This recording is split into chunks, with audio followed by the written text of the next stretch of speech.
خلال هذا الأسبوع يعني من الخميس إلى اليوم عشنا أجواء البطولة الوطنية لكرة السلة في الرياضة المدرسية للصنف أو لنوع ثلاثة رياض كرة السلة 3 ضد 3 و5 ضد 5، واللي حضروا فيها منتخبات وكذلك فرق من جميع الأكاديميات الجهوية للتربية والتكوين.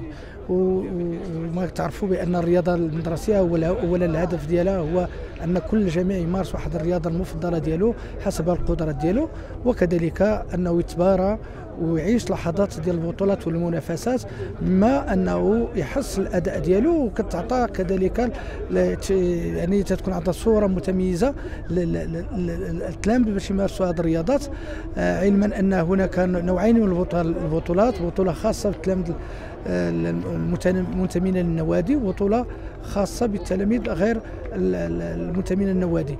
والحضور وكذلك برمجه البطوله الوطنيه في مدينه زاكورة، مدينه جميله، مدينه سياحيه، هي اولا باش التلاميذ يكتشفوا مسار باش يوصلوا يعني لان تيجوا من مناطق المغرب كامل، وجده، داخله، العيون، طنجة، تمشيو اننا تيجوا يكتشفوا المدينه عبر المسار باش الطرقات باش توصل لها، وتعيشوا ديك اللحظات ديال سياحيه ترفيهيه ولكن رياضيه.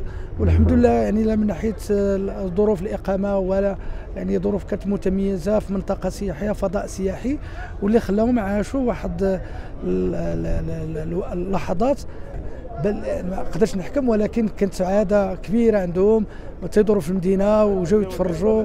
وحتى كذلك يعني السكان زاكورة كان الاستقبال ديالهم، وكان يعني في اللقاء ديالهم داخل المدينه يعني كان متميز.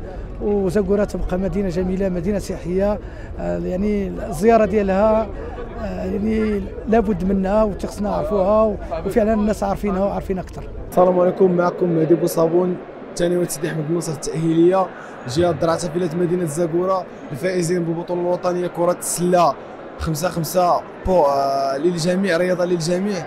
كنبغي نشكر الاطر المنظمه اللي صاروا على التنظيم اللي منظم عندنا مدينه زاكورة هنايا هذه البطوله الوطنيه، وكنبغي نقول كلمه شكر للاساتذه اللي معايا والتلاميذ اللي معايا، وشكرا. السلام عليكم، معكم ياسين بوغماز، مقيم مدينه دمنات، لاعب ممثل جهه بني ملا الخنيفره. اول حاجه كنحاول نوجه جزيل الشكر للاساتذه والاطر التقنيه اللي خدموا معنا بزاف في هذه البطوله الوطنيه، وكنحاول اني نشكر جمعيه المجد لكره السله اللي ساهمت بشكل كبير باش انها تنبع الدراري وبزاف ديال الشباب اللي مشاو بعيد في المسيره ديالهم. وبغيت نقول لكم شكرا بزاف، وشكرا للاساتذه ديالنا اللي ما قصروش من جهتنا.